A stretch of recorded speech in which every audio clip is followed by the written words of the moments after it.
ऊंचाई से देखूंगा तभी तो गेंद दिखेगी।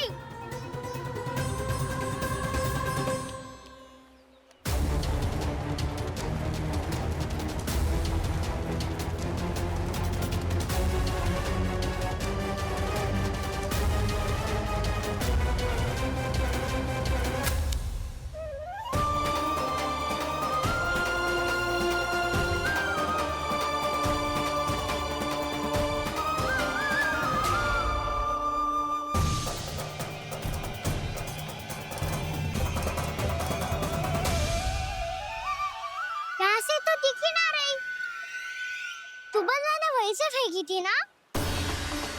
ना वहाँ से फेंकी थी। कहाँ से? देखा ना वहाँ से। समझ ना आ रहा, ठीक ठीक बताना कहाँ से फेंकी थी?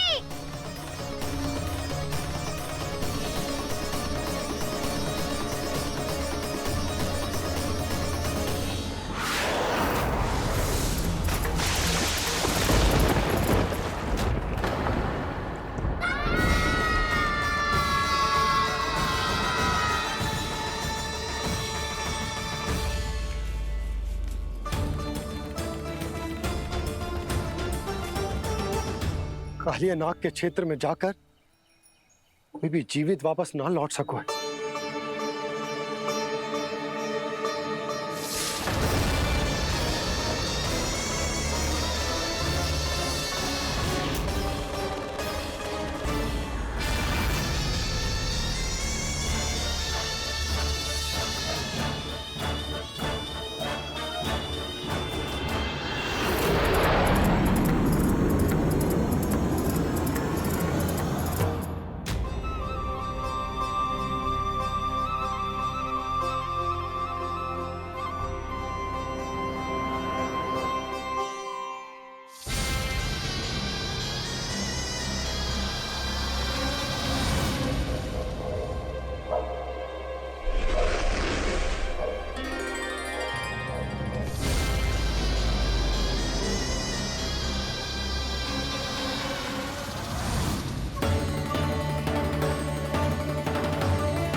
ये क्या किया वाना ने?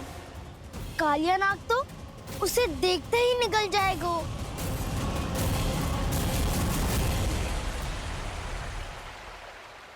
तो आरंभ से अब तक सब कुछ उसकी लीला का ही भाग था।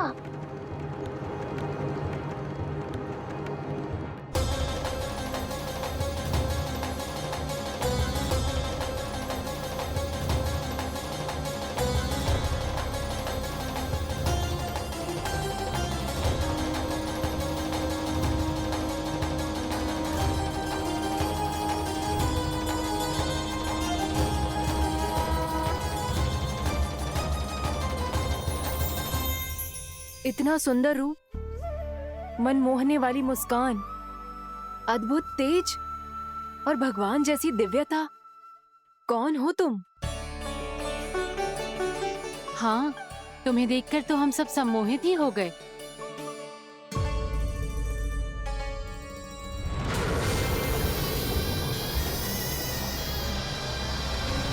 तुम जो भी हो बालक, वापस लौट जाओ। हमारा हृदय तुम्हें ही देखते रहना चाहता है, किंतु यदि हमारे पति जाग गए तो तुम्हें अवश्य हानि पहुंचाएंगे। ये बहुत विषैले है बालक, कालकोट जैसे भयानक। इनके विष से तुम नहीं बच सकोगे। नंदराज, कालिया नाग के विष का प्रभाव बढ़ते ही जा रहा है। पहले 8 कोस तक उसके विष का प्रभाव था, अब तो 1 योजन से अधिक क्षेत्र में फैलो है। जल पीने के प्रयास से अनेक पशु मारे गए हैं और नदी के निकट के वृक्ष और वनस्पति सब नष्ट होने लगे।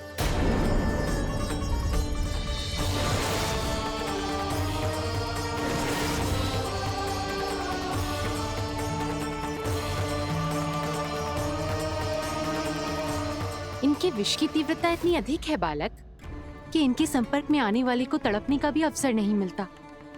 इनके विष की अग्नि क्षण भर से भी कम समय में प्राण वायु को जलाकर राख कर देती है।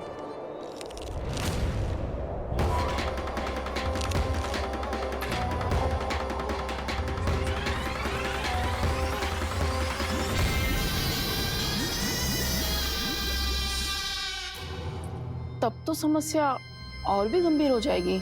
मैंने तो सुनो है कि कालियानाग कम से कम 2 योजन लंबा है, सैकड़ों फन है उसके।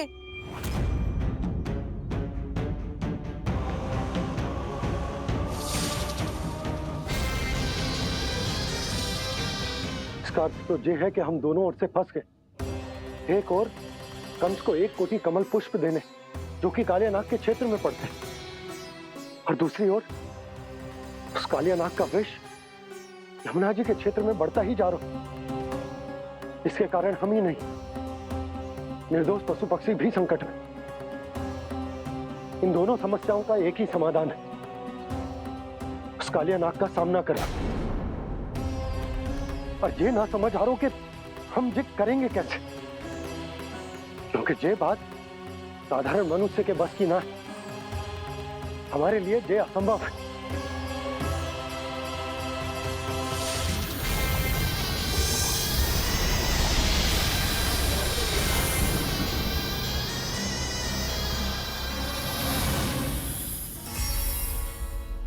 अब तो तुमने अपनी आंखों से भी देख लिया बालक, ये कितने विषैले हैं। नींद में भी विष उगलते हैं। इससे पहले कि तुम्हें कुछ हो जाए, चले जाओ यहाँ से, मान लो हमारी बात। आप सब मुझे जानती भी नहीं और फिर भी मेरी इतनी चिंता कर रही हैं आप। माँ की ममता भेदभाव नहीं जानती। तुम भी किसी के पुत्र हो और हम सब भी माँ हैं।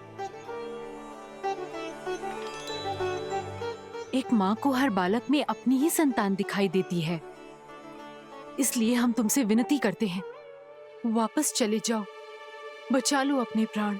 मेरी चिंता मत कीजिए, मुझे कुछ नहीं होगा। होगा, अनर्थ होगा यदि ये उठ गए तो।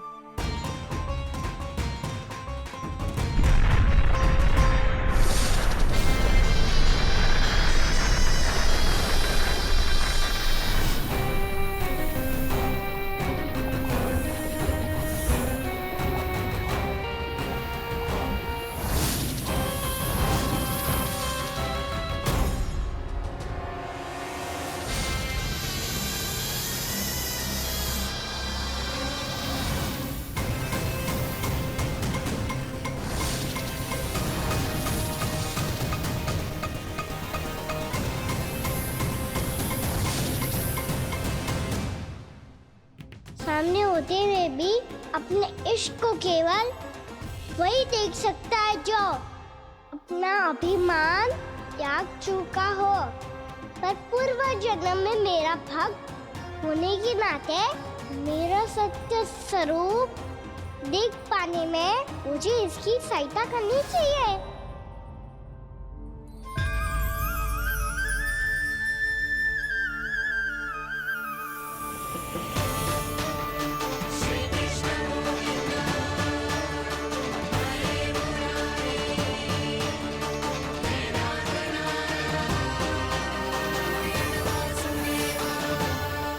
देखो हमारा छोटा सा कान्हा कैसे डट के खड़ा हुआ है, इतने विशालकाय, इतने महाभयंकर सबके सामने।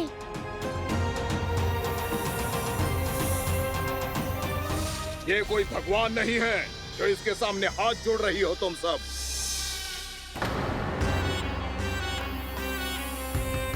एक सामान्य साधारण बालक है ये, जो ये तक नहीं जानता कि इसके सामने है इसका काल, कालिया। तू कौन है बालक? मेरे इतने निकट आकर भी तू जीवित कैसे है? मेरी नहीं, अपनी चिंता करो कालिया। बहुत मनमानी कर ली तुमने। अब बस, मैं तुम्हें रोकना हूँ। अब बस, मैं तुम्हें रोकना हूँ। मैं तुम्हें रोकना हूँ। बित्ते भर का है तू, मेरे विष के बारे में जानता ही क्या है? और कहता है मुझे रोकने आया है। किससे? किससे रोकना चाहता है तू मुझे? मुझे क्रोध दिलाने की भूल मत कर बालक। अपनी फुंकार से ही तेरी इस मुस्कुराहट को अंतिम मुस्कुराहट बना सकता हूं मैं। शीघ्र बता, कौन है तू और किसने भेजा है तुझे? तुम्हें आवाज भी है कि अपनी पुकारों से तुम कितना विष भूल चुके हो। पवित्र यमुना नदी को कितना दूषित कर दिया तुमने। और यही नहीं, तुम्हारे कारण निकट के जीव जंतुओं, वृक्ष, वनस्पतियों सबको हानि पहुंच रही है। तो क्या? मुझे उससे क्या? मुझे है आपत्ति है मुझे तुम्हारी इस व्यवहार से, और इसीलिए तुम्हें यहाँ से जाना होगा।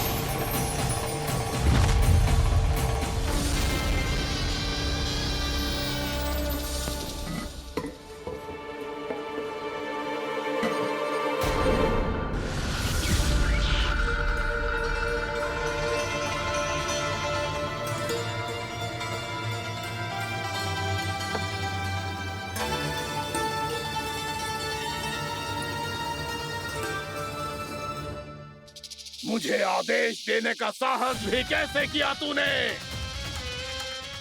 इस क्षेत्र को मैंने अपना राज्य बनाया है। मेरा परिवार रहता है यहाँ, और तू मुझे यहाँ से जाने के लिए कह रहा है? हाँ, क्योंकि तुम्हारे यहाँ रहने के कारण अन्य जीवों को हानि हो रही है, और मैं ऐसा नहीं होने दे सकता। मैं तो बस वही कर रहा हूँ जो एक सर्प का स्वभाव है। विष फैलाना स्वाभाविक है मेरे लिए। इसलिए मुझे चुनौती मत दे बालक। चुनौती तो मैं दे चुका हूँ कालिया। अब तो बस तुम्हें स्वीकार करनी है।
मैं भी चेतावनी दे रहा हूँ, यहाँ से चले जाओ।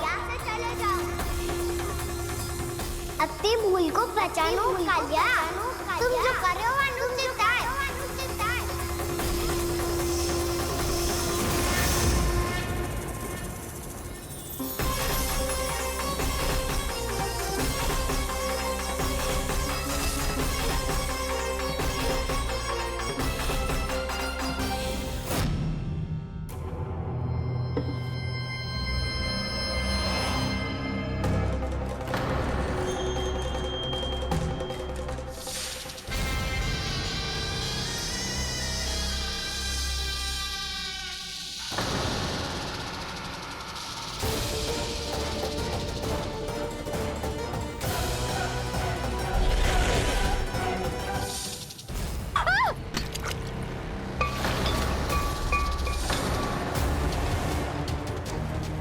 अब मैं आता हूँ।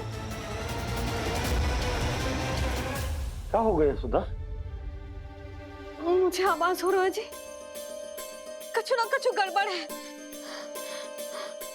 यशोदा, जो समस्या हमारे सामने है, हम सभी उसका समाधान खोजने में जुटे हैं। तुम विश्वास करो, मैं कोई ना कोई समाधान अवश्य ढूंढ लूंगा। हम कैसे भी करके वो कमल के पुष्प उस कंस तक पहुंचा देंगे। नाना, समस्या उससे कहीं अधिक है, उससे कहीं अधिक बड़ी, उससे कहीं अधिक भयानक है।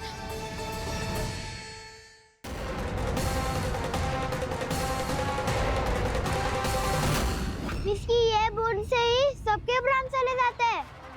इसने तो विस्की धारियां फेंकी है खाना पे। कान्हा कैसे बच्चे को अधिक विष से? इसका विष तो क्या, ये सर स्वयं भी छू तक नहीं पाएगा हमारे कान्हा को।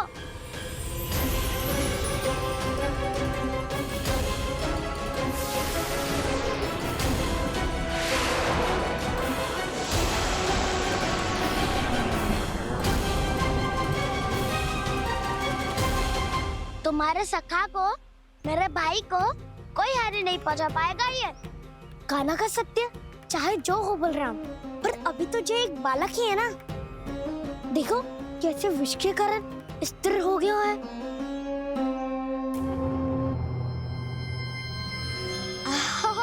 हाउ सर्फ ने कितनी आसानी से अपनी पूंछ से बांध लिया है। मुझे यहाँ से भगाना चाहता था ना तू? अब मैं तुझे दिखाऊंगा अपना सामर्थ्य। ये मूर्ख किसे बांधना चाहता है अपनी पूंछ में? उन्हें जिनका विस्तार सारे ब्रह्मांड में है, या उन्हें जो स्वयं अनंत है? पर देवराज, प्रभु ऐसा करने ही क्यों दे रहे हैं कालिया को? आप सब भूल रहे हैं देवगण, कालिया पूर्व जन्म में प्रभु का बहुत बड़ा भक्त था। उसी भक्ति का फल मिल रहा है अब इसे। वैसे भी भक्तों के मन का भाव सबल हो तो भगवान तो सहज ही बंध जाते हैं।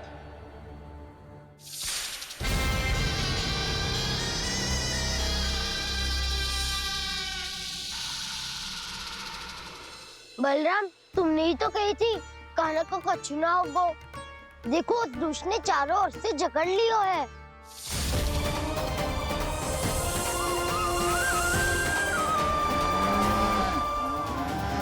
ये क्या कह रही हो तुम?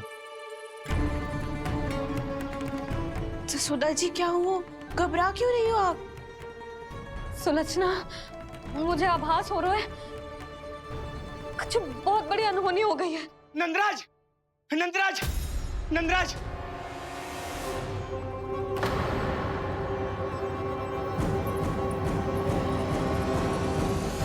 नंदराज, कान्हा ने जमना नदी में छलांग लगा दी है। कान्हा ने जमना नदी में छलांग लगा दी है। कान्हा ने जमना नदी में छलांग लगा दी है। कान्हा जमना में कूद गया है। मुझे लगा था आज कछु गड़बड़ होने वाली है। मुझे आज कान्हा को ना जाने देना चाहिए था।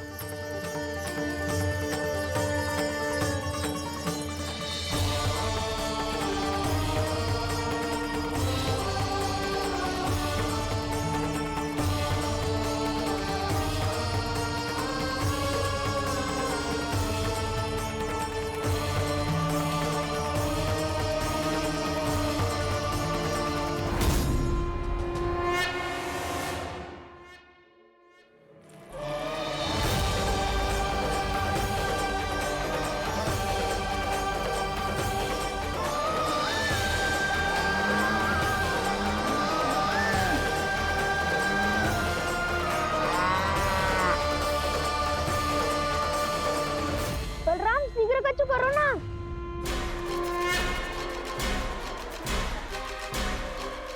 कछु भी करो पर कान्हा को बचाओ। नाग बहुत भयंकर है, कान्हा अकेले ना संभाल पाएगा इसे।